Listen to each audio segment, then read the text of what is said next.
Anything that's in time and space must die. Once you get out of time and space, you're immortal. You in the area of salvation, which the Christian call. A lot of Christians thinking that you're speaking in tongue. These are real languages. We human beings are all miniaturized forms of God. We are God's children. That's my teacher. Could I stay here forever? He said, no. Going back, there's a tent door. Christ talked about this tent door. He said this door is right behind these two eyeballs, about an inch and a half. And I ended up in India, hoping that I could get some answers satisfied. When I died, it was painless.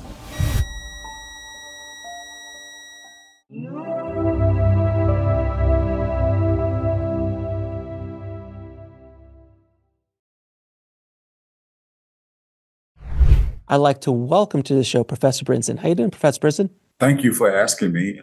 I'm in good shape. Good.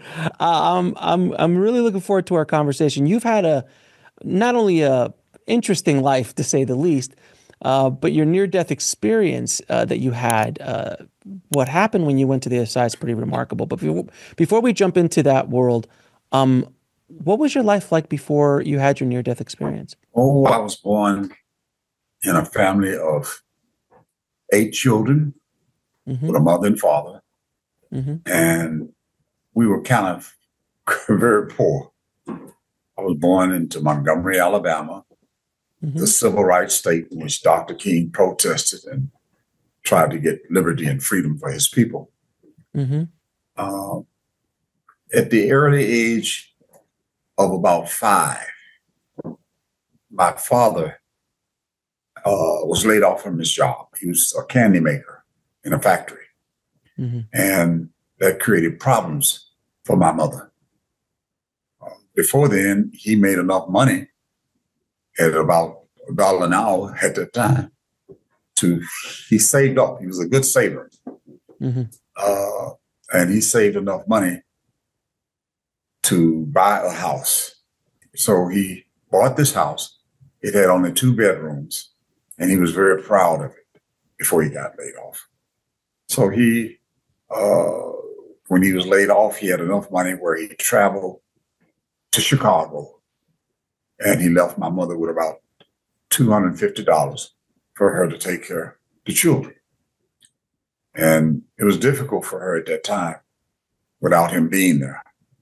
So she would go next door and talk to her cousin, and they would give her some flour. She could make cornbread. She would get some buttermilk. We would dip bread in the buttermilk, and that was the meal. Sometimes she had a little chicken in the back, a couple of them, and they would lay eggs, so we could eat eggs free. And she would go to the supermarket, and she would buy cheese, bacon, and sometimes Kool-Aid, different flavors.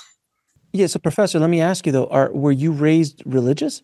Yes, were you my born? mother. Yeah. She's very religious.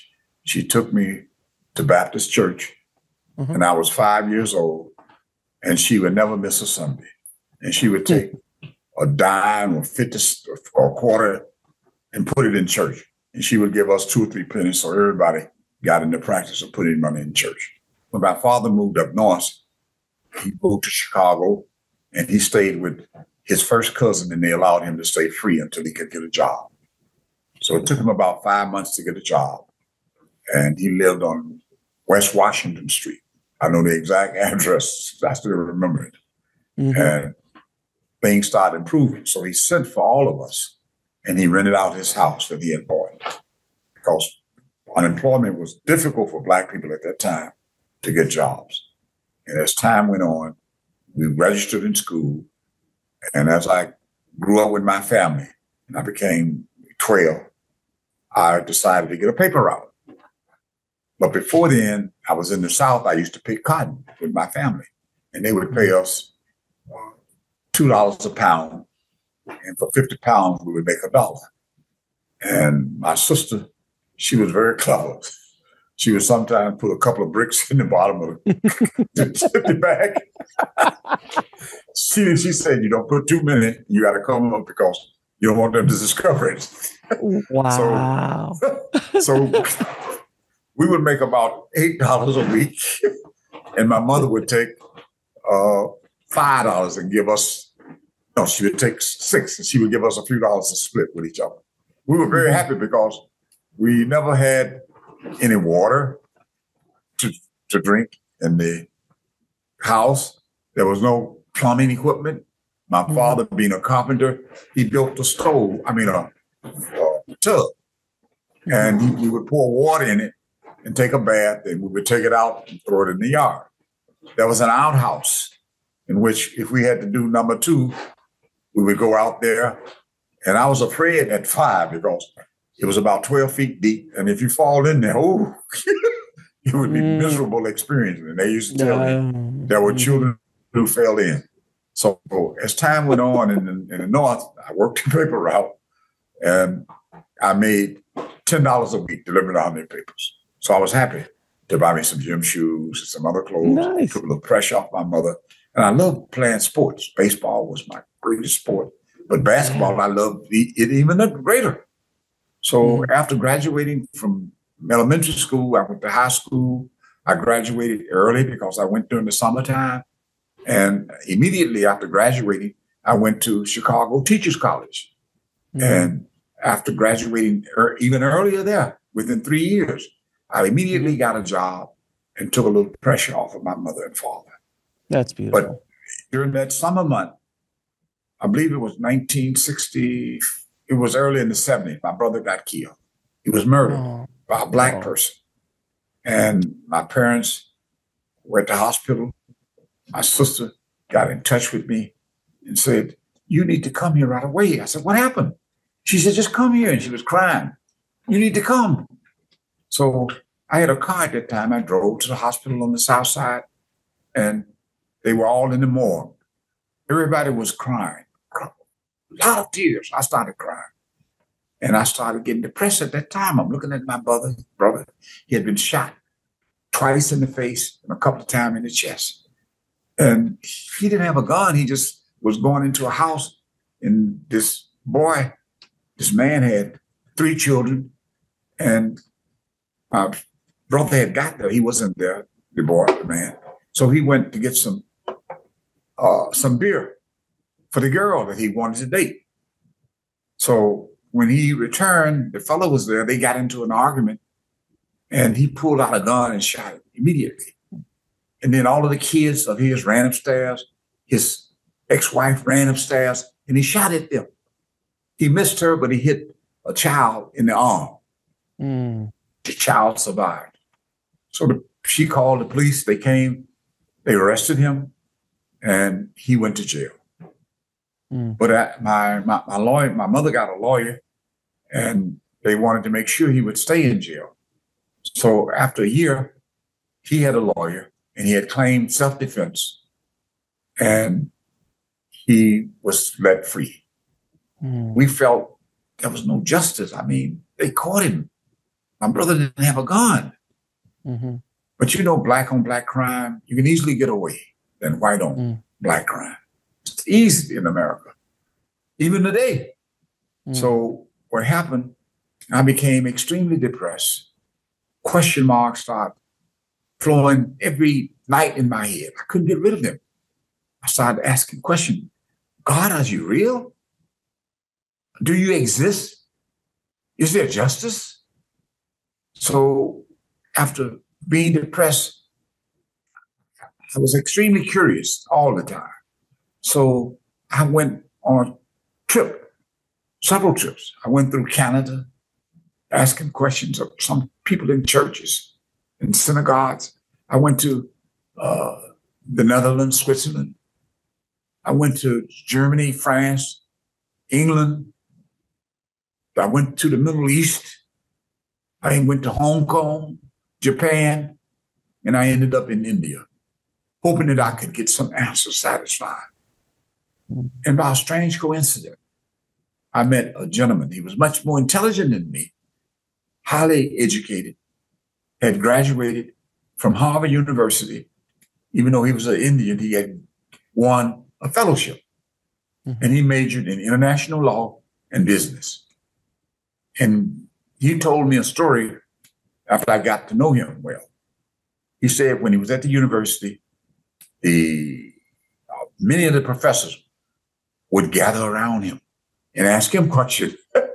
And they were fascinated with his understanding of yoga and all of the religions, even though he never got any academic degree in religion. And so they made a recommendation to the president of the university that he should become chairman of the Department of Religion. Of course, he declined. He had to go back to take care of his family.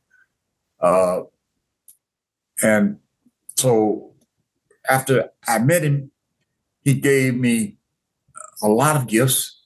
He befriended me to the point where I never had that experience before. After meeting a stranger, he giving you gifts, paying for tours of different parts of India, New Delhi, Chandigarh, Agra, and some other places. And I met his family, his wife, and 3 children, and they treated me with so much affection. When I left, everybody was calling me uncle. That was a strange experience and love. So that's what they did. Yeah. But before I left, he sat me on a bench in the park, and he started raising his voice at me. I said, "Are you mad?" He said, "No." I said, "Why are you speaking so loudly?" He said, "Because I want you to remember, you are made in the image of God." I said, "I know that. I learned in church." He said, "No, you don't know it."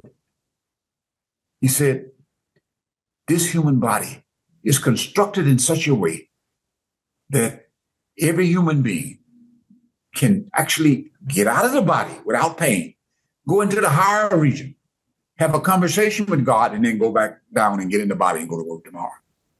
I almost fell off the bench. I said, "That's possible?"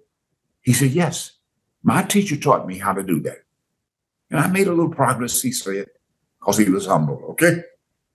He said, "Do you want to learn how to do this?" I said, "Of course." He said, "You have to learn how to concentrate attention, because attention is the second most powerful source in the universe, next to God. If you could concentrate your attention, like Jesus says in Luke 6:22, if thy eye becomes singular, the whole body shall be full of light." That metaphorical statement made by Jesus was that if you have, every human being has 9 doors in this body. 2 eyeballs, that's an opening, it's an aperture in which we can see out of this body. We have 2 holes in the nose, in the nostril, 2. We can smell good and bad fragrances in this world. We have 2 ears. We can hear different kinds of voices and different kinds of things, including the wind, the thunder, coming from this world. You have a mouth in which you can communicate, and that can create a lot of problems for you, he said. He said, "Be careful what you say." He told me about Gandhi, who liberated his country. And he said Gandhi practiced satyagraha. Satyagraha means if you practice telling the truth, regardless of the situation, you will develop a strange city, a power, where everything you say will become true. I said, wow. Then he went into, how many doors have I described so far? I'm going to see how good you are in math. It looks like you did 2, 4, 5. So you have 5 holes so far. So you must have flunked arithmetic. Absolutely. I am horrible at math. 2 ears. Those are. Oh, I didn't hear. I didn't hear the ears. Sorry. Yes. Okay. So that's 2 ears, 2 eyes, 2 nose. 2 nostrils, 1 mouth. Yeah. That's 7. Yes. And then you got 2 holes in the lower part of the body. Correct. One at the buttocks, in which you defecate and get rid of the debris in the body, and one at the reproductive organs. And most men, attention constantly flows to that door at the reproductive organ. And the women, they don't like that part, but they're clever enough to use that door because they're very powerful and they can make you do almost anything. And for 5 seconds experience, we go out our way, feed the children, create houses, cars, all of that because of the 5, that 10 door gives you so much pleasure for 5 seconds. Sure. So going back, there's a 10th door. Christ talked about this 10th door. He said this door is right behind these two eyeballs, about an inch and a half. If you withdraw attention from the lower limbs of the body, come up through the chest, you can open up this door, you knock at it with love, or you pray with love. It opens and you fly to the different spiritual worlds that exist inside this body. But you have to learn all of this from someone who's qualified. You can't read about it. You can't watch it on YouTube. You can't even learn about it practically from preachers or ministers. Even the Pope of the Catholic Church doesn't know about these secrets. It's highly secretive. And if you, a perfect living master, a PLM, as I abbreviated the term, they're extremely rare in this world, but they're always here. They're so rare. My teacher said you can count them on one hand, 5 of them. Now, there was a teacher by the name of Swamiji. He lived in the 1800s in the northern part of India. He was a Hindu. And there was another teacher. His name was Tulsi Das. And there was another one. His name was Saligram. There was 3 at that time. And they had different disciples. But Swamiji didn't have no more than 4,000. Saligram had a little more. And Tulsi Das had less than that.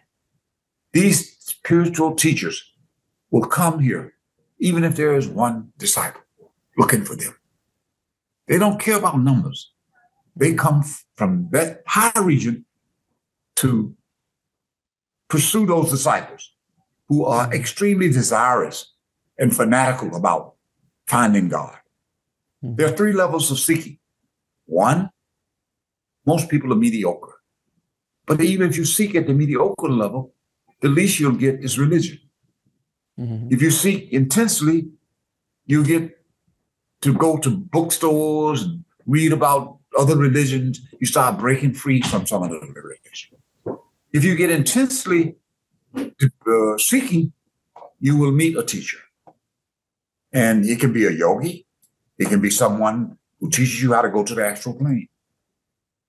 And if you become fanatical, insanely seeking, you will meet a perfect living teacher. And the teacher will appear by coincidence. There's an old saying in India, when the disciple is ready, the guru will appear. They said Chela. Okay? I'm sure you heard of that. So this is a true story.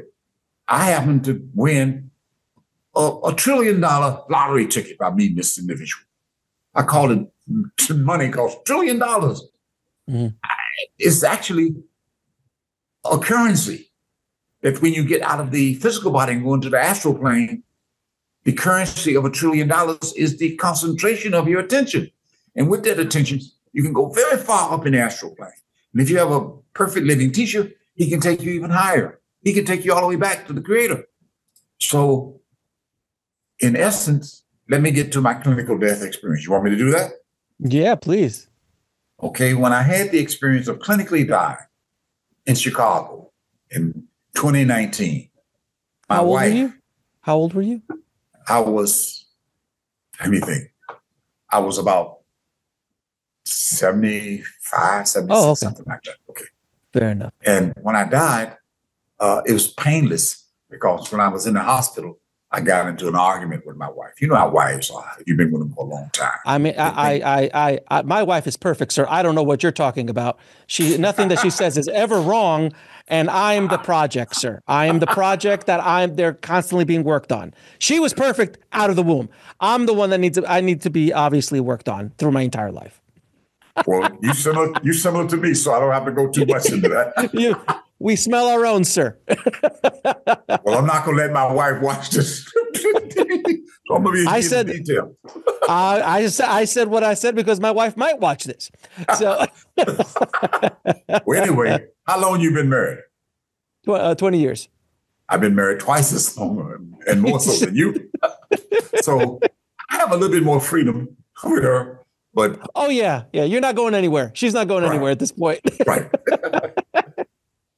So she got a temper as we were in the hospital. I had I already had gotten a hip surgery on my right hip from playing basketball. So I went up for a dunk, and somebody came under me. I hit the cement, and it didn't break it, but it fractured a little bit. So I immediately went to the Chicago Osteopathic Hospital for treatment. And when I went there, he took x-rays and he said, it's not so bad, but we could get you some surgery. I said, will it heal? He said, yeah, you're young. You only, I was at that time about 19. He said, well, if it doesn't improve, then you wait and see what happens. So I was glad to hear that news. I continued to play basketball. And that was before I met my teacher. So when I met my teacher and left India, after he had called me uncle, I flew back to Chicago. And he told me at that time, you need to eat plant-based food. You can't make any spiritual progress, even if you got a perfect master. He may let you make a little bit, but you won't go too far. I said, why do I eat plant-based food? He said, because the Lord has made you that way. I said, how do you explain that? He said, the species exist on Earth 8.4 million, and they all fall within two categories. The category that we fall in as human beings, we are a nonviolent species. There are also some animals that are also nonviolent like we are. Horses, cows, sheep, etc. These animals that are nonviolent have flat teeth. They don't have canine teeth like scissors. They have flat teeth. When they eat anything, their mouth moves in a circle. They chew in a circle and they masticate and swallow the food because they have a small throat system. Then he said, these nonviolent animals all sweat through the skin when they get tired from running. He said, on the other hand, the violent animals, they sweat through the tongue. Their mouth cannot move in a circle. They have sharp canine teeth and strong jaw muscles.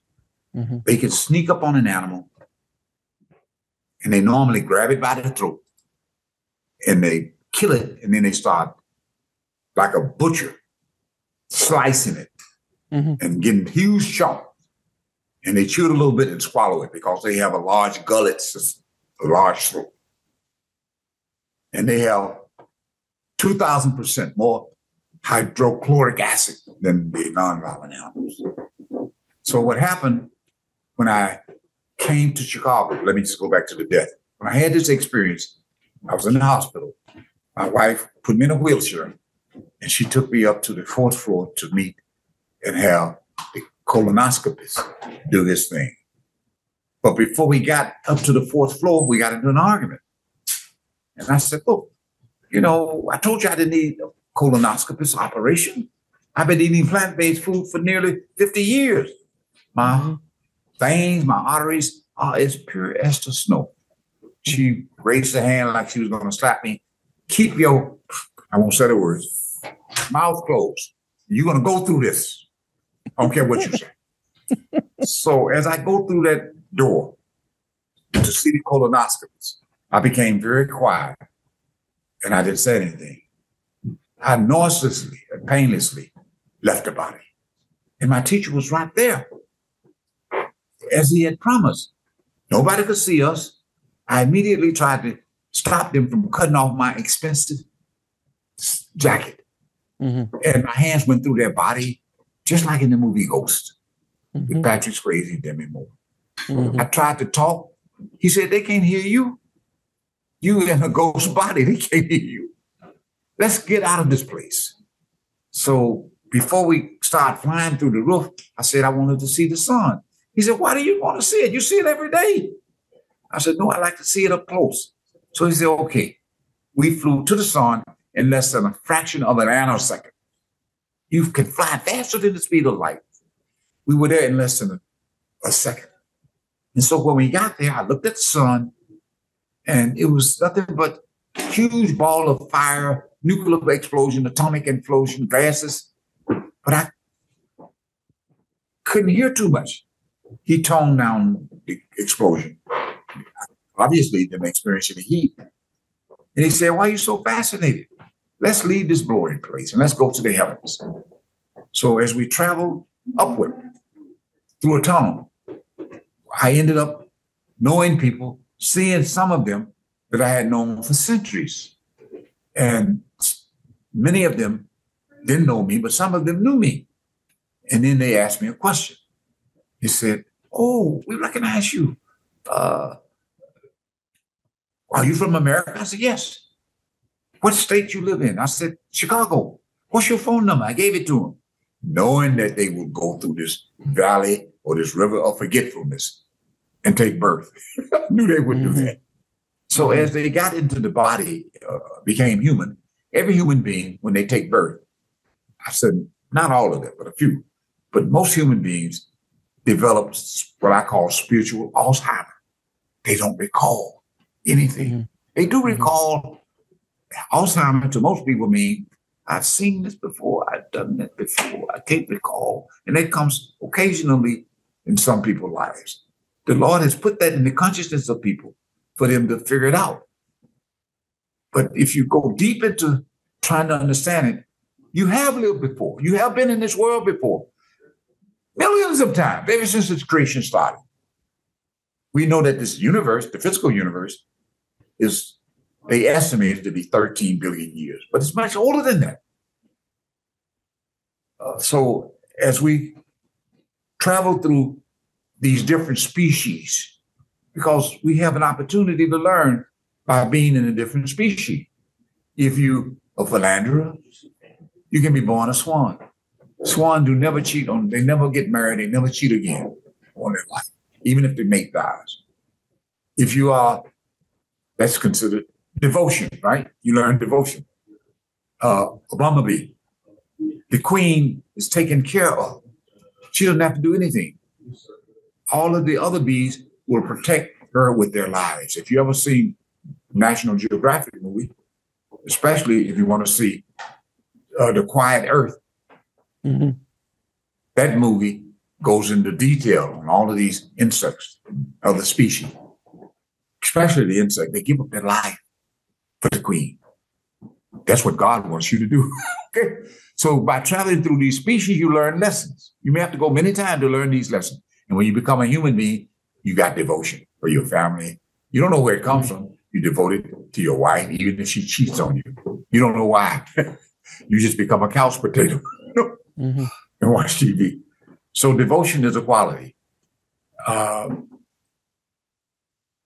as you can even become a tree. The quality that God has in a tree is patient. You can't find anything on earth more patient than a tree. I don't care what you look for. Maybe a rock. Maybe a rock. You can become a rock too. Consciousness has the capacity to become anything. So you can even become viruses, protozoa, amoebas. They have life. They can move around. They eat. Anything that's conscious can behave with movement, except for the tree. The tree gives us fruits and fruit and fun. And all of them, these species, go through a process of recycling themselves. You find trees, they create pears and oranges. The next year, they come back with other pears and oranges. You know, so everything is in recycling. So as we travel through this tunnel, I got into the middle part of the astral region. I saw so many people that I knew. Everybody is very loving. Everybody has a strange, almost unconditional love. They embrace you. They got great knowledge. They don't have to go to school and study like we do in this world. They just look at something and they get infused with the knowledge of that activity or of that something. We call that, they also got telepathy. They don't need to use words to speak. They can. Words add to the beauty of the conversation. But most of the time, they just read your mind. Reading your mind, they can actually listen to your thoughts. They can actually see your thoughts. So there's no possibility of being deceived when you're in that world. Deception can only take place in the physical world. We think deception is a good thing. It can be good and bad. You can be deceived by looking for a job. People can discriminate against you. Then you can get lucky and then end up becoming a millionaire working for somebody else. Okay. Mm-hmm. So he would not deceive you, be stuck with that particular job. But it can be negative too. Men use deception to manipulate women in order to hit and run. Okay. Mm-hmm. And most men, if they're honest, when they're teenagers, they have hit and run and played that game many times until they meet the right woman. But they don't realize when they play the game of hit and run, they're creating karma, they're hurting feelings. They're going to have to come back into this world unless you meet a perfect living master. So we all have good and bad karma. Even in order to be human, you have to be born with good and bad karma. It's impossible to be a human being without good and bad. Good and bad takes place. Good means you're handsome, you're not retarded, you may get married to a wonderful woman, you have children, but you can get shot by a drive-by bullet because of bad karma, okay? Mm-hmm. Now, good karma, we think is good, but good karma keeps you coming back and again and again. Bad karma keeps you back coming good, bad, and again. The system has been set up by, let me use a principle, time and space. If you want to call it a being, time and space doesn't want you to escape from itself. And so as you go back in time and space, you keep going back. You have to have a body in order to be in the physical universe or the astral universe or the causal universe. You have to have a body. And these bodies are traps. You have three bodies: the physical body, the astral body, and the causal body. These three bodies are actually inhibiting factors, blocking you from going higher up. The mind is the biggest inhibiting factor. The mind is constantly thinking thoughts. Modern day psychologists who've done research, they said the mind thinks over 60,000 thoughts through a day, running through it a day.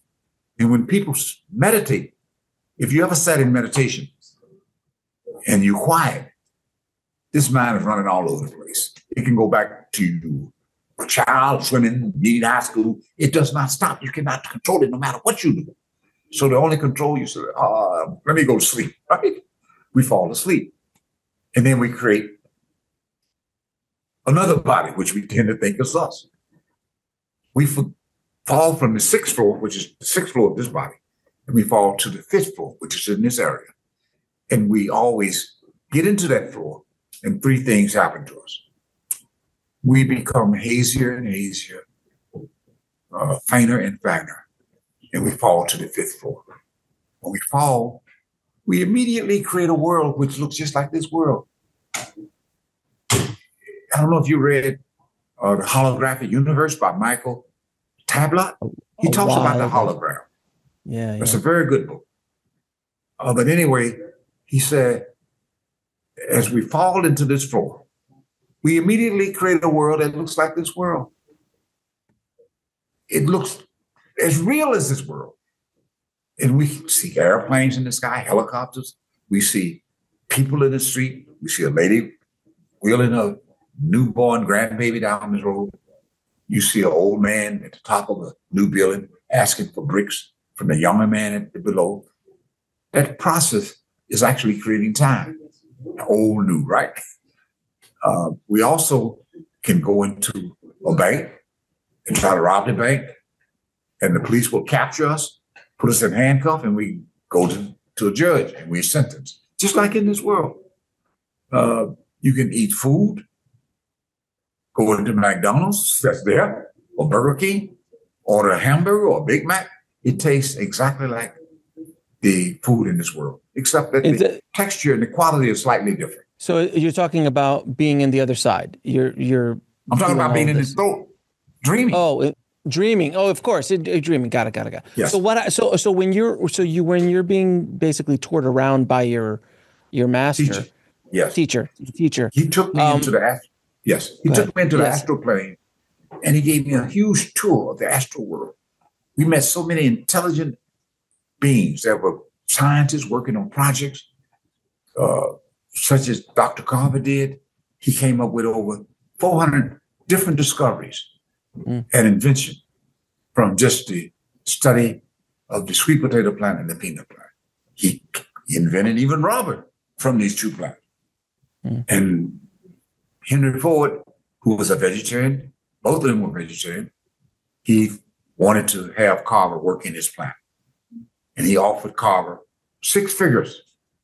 Carver turned it down. He said, I wanted to help my people. Carver didn't care about money.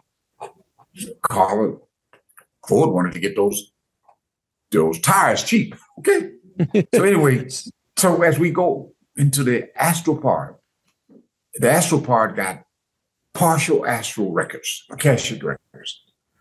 And if you go there, you can examine them, depending on your ability to concentrate attention. You don't have to go to a library. You just go and concentrate attention. And you can examine some of the astral Akashic records. You can examine your own. You can see how you live way back, even during the time of Jesus. You may have been a tree, or you may have been a human being. If you're a human being, evidently you didn't get initiated by him. Okay? Otherwise, you'd be back. Even Judas has gone back. These masters will love you if you hate them, if you talk about them, if you kill them. They're bound to take you back, regardless. Judas has gone back too. Peter went back into these higher regions in his lifetime, in spite of his great doubt. When the Roman soldiers was ordered by Caesar to go get Peter, he was under the impression that Christ was creating a rumor, if not telling the truth, that he was a king. So when he ordered his soldiers to bring Christ to his palace, he asked Christ a question. I hear that you say you're a king. I'm the king in this area. Are you a king? Christ spoke only at this time. He said, yes, my kingdom is not of this world. So the king laughed and said, hey, this is a lunatic, take him away. And they took him away and he was crucified. A lot of people think when Christ was crucified, they were thinking that he was God. But when they saw him on the cross, they started crying and praying, why are you letting my friend die? God cannot die. It's hard to have faith in God as a human being. Peter had a hard time because he slept with him, went to many places, watched him perform miracles, and yet he denied him 3 times. Even if you were around and a perfect living teacher was around you, the thought can come if your faith is just intellectual. Oh man, he's talking real. Ooh. You would start wondering, who's running the universe when I see him snoring in the bed? Who's doing this? You understand? These thoughts can come. But if you had great love for him, you wouldn't care. There was a friend of mine who was on the same path I'm on. She was much younger than me. And when I met her, she would tell me, Professor, I would go and follow our teacher, even if he took me to hell. That's how great her love was. I was shocked. I said, I don't want to go to hell and be with the devil, you know. She said, that's the way my position is. She had been on the path much longer in her previous life, and she had made great progress. She had crossed the causal plane.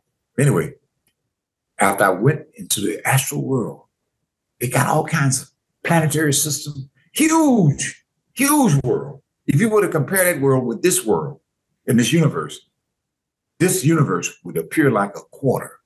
And that astral plane would be the Pacific Ocean. That's how huge that is. As we crossed that world and went into that world, everybody is full of light, full of sound and music. Even the trees are making music. The animals are making music. Like Julian Andrews, she sings. And the hills are full of music and sound of music. Everything is full of music. Everything is wonderful, beautiful, with joy and happiness. Even the animals don't fight each other. Even the sheep and the lion can lay down together. That is true in the Bible. But as we cross that world and go into the causal plane, the total Akashic records exist there.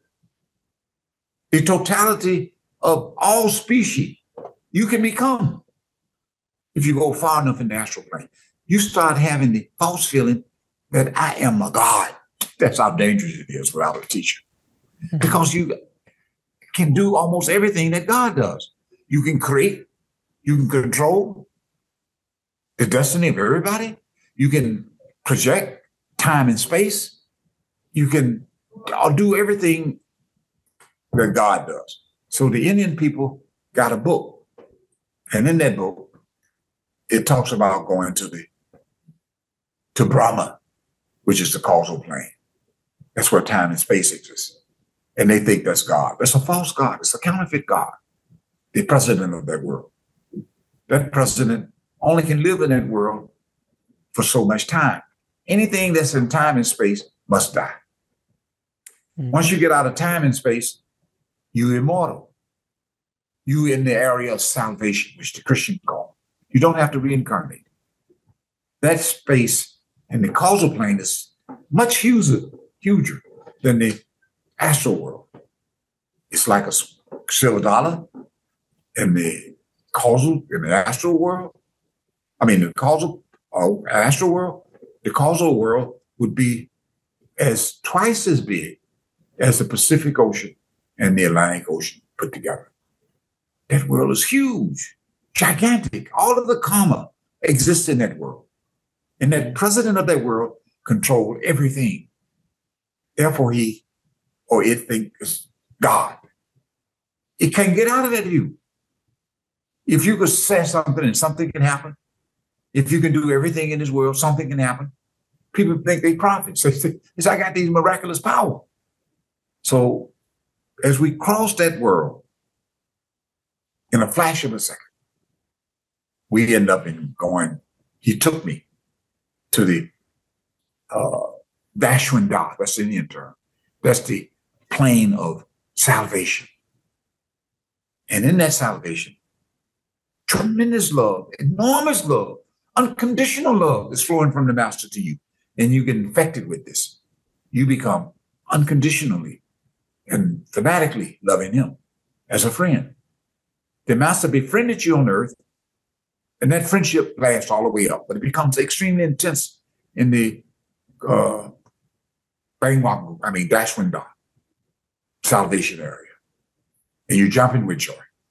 And as I was experiencing the great love and happiness in that region, I asked my teacher, could I stay here forever? He said, no, but if you do what I tell you to do, and after you come back to earth and perform all of your duties and meet all of the people and share all of this knowledge with them, you will immediately go through all of these worlds quickly and go back to your original home. Then I asked him a question. I said, can I go back on my own? He said, you can try, because the light of your body is that of 16 suns, physical suns. And Bangwa Gufa, which is the next stage before your total home, is huge dark, extremely dark. And it has whirling tunnels and caves. So as you try to go, you end up moving this way, and the cave turning, you end up where you started. You will have souls there for I don't know how much time, because time doesn't exist. And they're there having a good time, enjoying themselves. They can create islands of themselves and populate these islands with their own consciousness. So they're extremely happy. There'd be consciousness that's there, worship them and love them. Like in a dream, if you were in a physical world, if you had the ability to create children and women and countries and different kinds of society, and everybody worship you. If you had that power, you could do that here. Okay, so you do that there.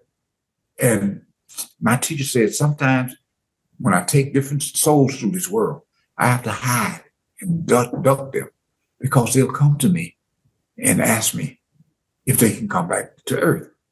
So many of them that I see, I tell them, yes, you can go back, but you have to come all the way back down to earth to be an ordinary human being. Many of them said, no, it's like leaving Hollywood and you got $1 billion and you're being told you're going to be in a tent homeless in the street. So it's hard to make that decision. But there were some who made that decision. There was so much suffering from happiness that they wanted to get more. And so they ask the masters. Sometimes they would say, yes, they're willing to pay that price. And they're the only ones who went back.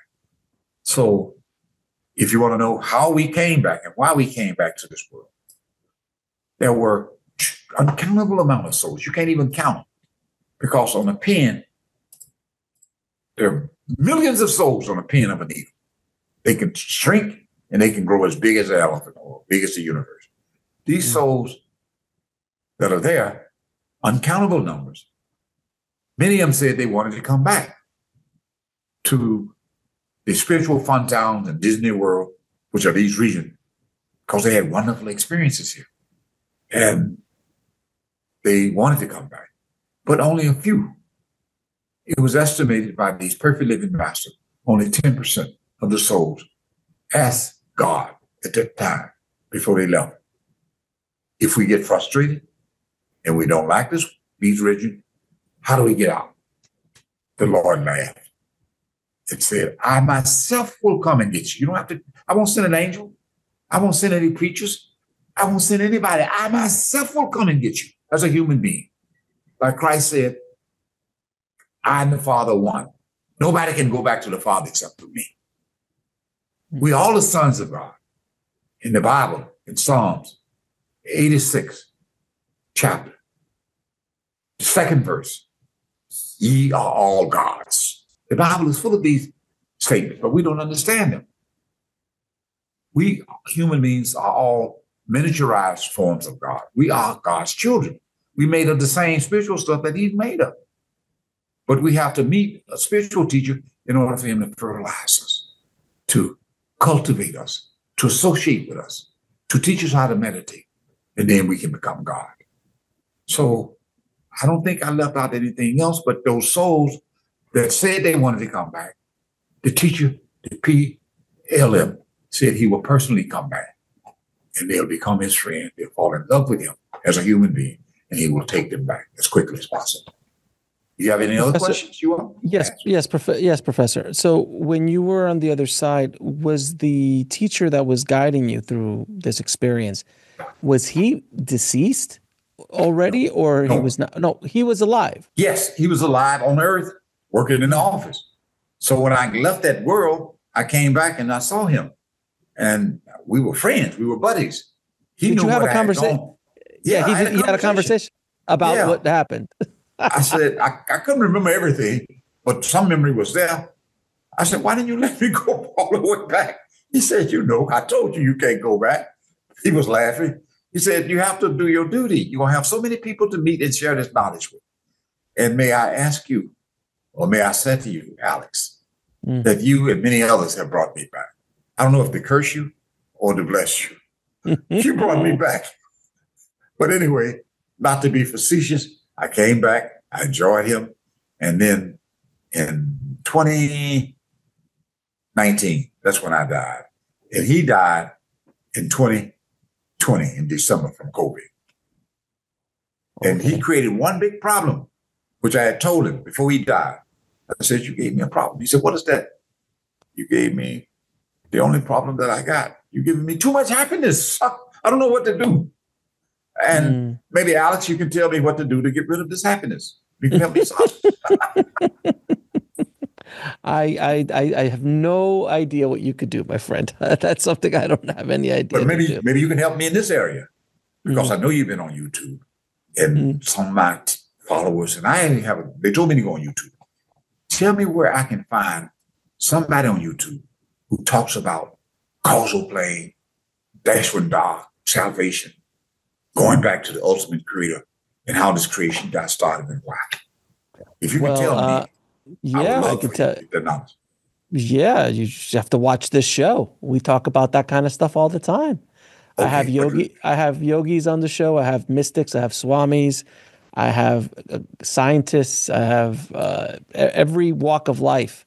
And that's one of my favorite topics to talk about. Well, next time, if you have one of them, the best one you have, ask him or her, have they had an experience of being thousands of years when they go to the astral realm? Your memory comes back to you. When you go to the causal plane, millions of years of memory come back to you. When you go to the causal plane, ask them that. I'm sure they will say no, because it's very rare to have these experiences. Most people only have the astral experience, and they don't go that far. They don't remember being 3,000 or 4,000 years of age. They don't. And causal plane, nevertheless, they don't have memory of being thousands, millions of years of age. This is how the memory works. When you go to sleep, you wake up, you immediately know how old you are. Am I right? Mm-hmm. You know you're 13, 40, 50, however old you are. That memory comes back. The same thing happens when you go to the astral plane. Your memory comes back of being 4,000 years of age. It works the same way. Astral causal plane, millions of years of memory come back. The salvation of stage, there's no time. Okay. Professor, I have to ask you. You were raised Baptist. Yes. A Southern Baptist, no less. Yes. Yes. When all of this information was thrown at you by your teacher, when you learned all of this information, all these truths about how the world, the purpose of life, and the other side, and karma, and all that doesn't really connect with the Baptist upbringing. So how did you reconcile that within yourself? Very easy. If a Baptist come up to me and she or he doesn't believe in reincarnation, I say, have you had the experience of deja vu? Yes, I feel I've done this before, seen that before. I said, that is the Lord giving you a hint that you have actually been there before. And if you want proof, I can send you to a psychiatrist, a hypnotist, who can take you back and regress you into memory. If you read Brian Weiss' book, Many Lives, Many Masters. Many Masters. I mean, I'm sorry. There's another book by Tom Schroeder. Yes. So in that book, you can start seeing children with memory of previous lives. So, those are powerful. Yeah. Yes. And so Christian, if they read that and don't believe it, then I said, you can go see a hypnotist. I know one in Chicago. She'll charge you $300 and she'll take you back in the memory world, and you discover that you were Black and being tortured by slaves. You got hung on a tree, and you were overseer, and you beat people and carried them hung. You were rich, you were poor. All these experiences come into the mind of memory, but you have to record them, because when they get out of the trauma, many of them don't remember. So the recording, you'll start speaking Spanish. And they say, who's that person? Look at your mouth on the recorder. You speaking it. How do I know Spanish? You in Spain. How do you speak in French? You speaking French. A lot of Christians thinking that you're speaking in tongue. These are real languages. And you're a great mathematician. How do you know algebra, trigonometry? You were a great mathematician before.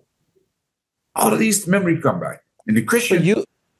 But you accepted all this information wholeheartedly. Yes. You never once said, "Ooh, this is not." I did have doubt. I did have doubt. Okay. And my teacher said, "Yes." My teacher said, "If you listen to me and practice what I teach you, you will hear a sound. You will hear music. In the beginning stages, it'll sound like birds chirping, crickets at night, and when the sound get more intense, it'll sound like a big bell, with beautiful music almost playing." If you read Betty Eadie or read her in the early part of her book, she talks about hearing a bell sound, and that bell pulled her up into the heavens. The sound changes in tonation and in volume as you go higher up. In the causal plane, it sounds like a trumpet. It takes you up. It talks about this in the Bible, okay? And then if you go beyond the causal plane, you hear sound like a guitar. As you go higher up, the sound changes into violins, like Mozart used to play. It's not exactly like that, but I'm giving you some idea of what it sounds like. And if you go higher up to the highest plane, it sounds like bell pipes, like the Irish play. And it's beautiful in harmony and melody. So, Professor, when you came back, you just came back to life, and I mean, how did that happen when you came back? My teacher pulled me back. I used to get mad at him. He said, "Well, you have to do your duties. Otherwise, I'm gonna bring you back." I said, "I want to come back." So now I'm here, dressed in white black like you are. Fair enough. And Fair enough. the Lord knows you don't have any free will. He created the illusion of free will in every human being. It's extremely important. If you knew everything, you couldn't seek. So the illusion of free will is necessary, but God sees it as a blessing because the angels can't seek. They got knowledge. So in this sense, the Bible said you higher than angels, even though you're on earth, they in heaven. Mm. You higher in the sense that you can seek. And if you seek intensely, the perfect living teacher will come to earth and take you back. That's the beauty of the human. And the Lord loves the human more than anything else. Because only the human beings can go back to God. The angels want to go back, they have to become human. Any being that's high up to the causal plane have to come back and become a human. And they're learning lesson. There's one lesson I can share with you. There was a boy, he was 16. He was working in a theater on the north side of Chicago. And when he used to go and sweep out the popcorn and take out the trash, he found a bag full of about $8,000, mostly $100 bills. And there was a statement in the bank, a deposit. Now, he could have stolen that money. Nobody would have known. He took it to the manager of the theater, and the theater manager opened up the bag in the boy's presence and saw all of that money. He said, thank God there's a bank deposit. I can get in touch with her. So he got in touch with the lady. She came to the bank, to the theater, got her deposit, and gave the boy $300 and gave the manager $100. The boy was very happy. And I said, this boy must have learned a lesson of honesty. How did he learn it? He could have learned it in various ways. He could have gone to jail 100 times and said, I don't ever want to go back. I'm going to be honest. He could have robbed people and said, because of the come, I'll never do this anymore. That's how you learn lessons. You don't know how, but it's in your nature when you take birth. I won't discriminate against people. I don't care what color. You learn that. Obama would have never got in office had there not been white people who put him there. Mm. These white people had to take birth. After being black, they became white and they voted for him. And Obama was President Abraham Lincoln. I'm sharing that with you, okay? Yeah, Professor, I'm going to ask you a few kind of rapid fire questions I ask all my guests. Okay. What is your definition of living a fulfilled life? Living in the shadow of the Lord, practicing meditation deeply with devotion and love everybody, including your enemies, because you don't really have any enemies once you go inside and doing your worldly duties. If you had a chance to go back in time and speak to little Dean, what advice would you give him? I would say, I'll spank his butt. Straighten up. You better straighten up. But my mother used to spank me. And she died at the age of 80. So 100. So just before she died, when she was about 82, 83, I went to see her. She was in a nursing home. And I said, my dear, please give me a slap. She said, why? I said, slap me. I wish you had beaten me more with the iron cords you had, because you helped me a lot. Wow. You allowed me to look for the Lord, and I'm intensely grateful. You should whoop all of your children more, including me, the most. I'm the only one in the family that's on the spiritual path, and that's been 8 of us. So maybe it would help me. How do you define God? God is omniscient, everywhere present, and has total power. He's the only thing that exists. He has a problem too. He does not know how to create another being. He only creates illusions of himself. And he does it for a reason. I normally don't say this, but the Lord is lonely. Yourself, all your whole audience, if they were to examine their consciousness, they would be lonely if there were no people or animals on earth and they were living here by themselves. If you could ask God one question, what would it be? It would be, please help everybody to love animals and not kill them. Because 55 billion animals are being slaughtered every year, and we eat them. 55 billion. That's more than the population of America is only 300 million. So you can imagine how great that killing is. And a huge amount of karma is created from that.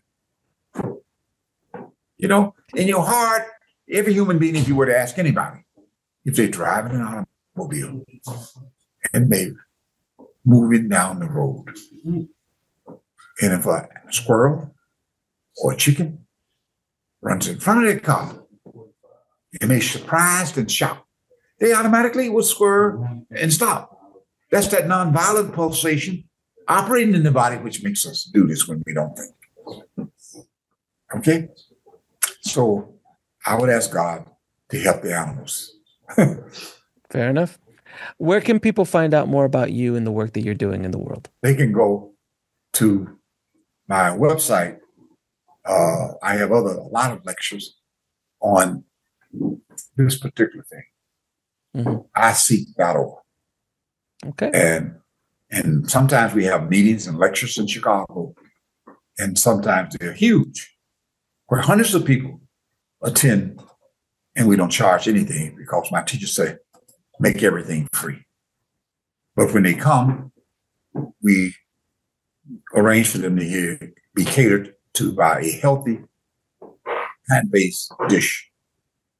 And it has food similar to the food we manufacture. My teacher taught us how to come up with food. You may want to look this up on your website. We manufacture catfish, tastes exactly like catfish. We manufacture chicken wings. We put a wing on a chicken and then put some barbecue sauce on it. It tastes just like barbecue chicken.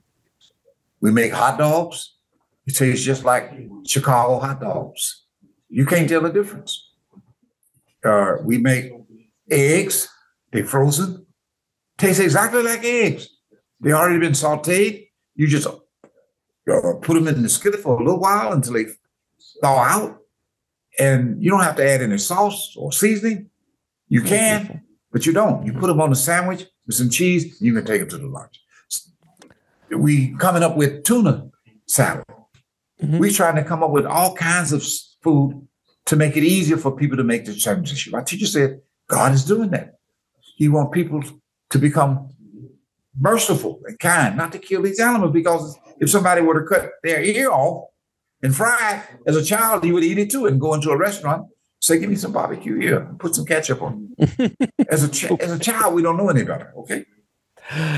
Professor, I appreciate you telling me your amazing story, your amazing journeys that you've been on, and I hope that this conversation helps a lot of people around the world when they watch it. So I appreciate you and everything you're doing to awaken this planet, my friend. So thank you. Thank you. If you want me to come back, have your people that in your audience write questions, and we can go deep into the question, including the Bible. Okay? Thank you. Appreciate you, my friend. Thank you.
Thanks for watching.